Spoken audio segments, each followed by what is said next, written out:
Private nursing home সকলে তেওঁলোকে মানুহক মৃত্যুৰ পিছত মৃতদেহ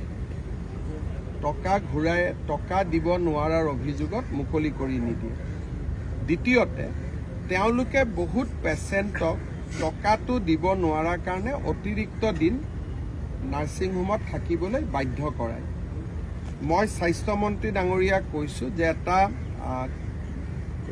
কল চেণ্টাৰ নম্বৰ এটা দিব লাগে, 102 হওক 103 হওক।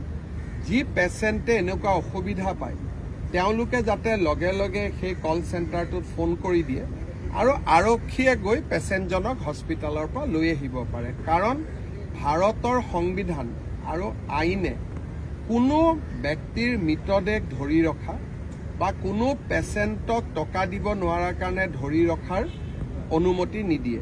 কোনোবাই যদি আপোনাক পইচা দিয়া নাই আপুনি চুক্তি কৰিব, আদালতত যাব, তেওঁৰ ঘৰ ক্ৰক কৰিব, তেওঁৰ গাড়ী ক্ৰক কৰিব, বেলেগ কথা।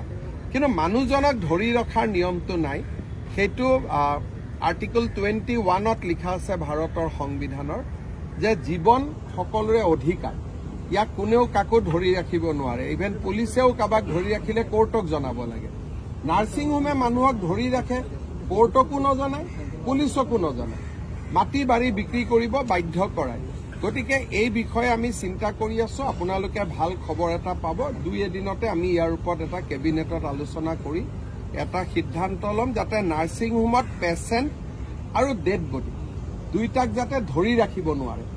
টকা পইচা লাগিলে অহাৰ আগতে এডভান্স লওক, আমাৰ ক'বলগীয়া নাই।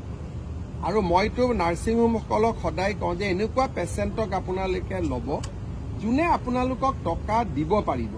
দুখীয়া মানুহবিলাকক পেচেণ্ট হিচাপে আপোনালোকে নল'ব, পিছত অশান্তি হয়, আপোনালোকেও পইচা নাপায়, কাৰোবাক ধৰি ৰাখিব লাগে, মাটি কম দামত গৈ বিক্ৰী কৰি আহিব লাগে। গতিকে ব্যৱস্থাটো ভাল নহয়।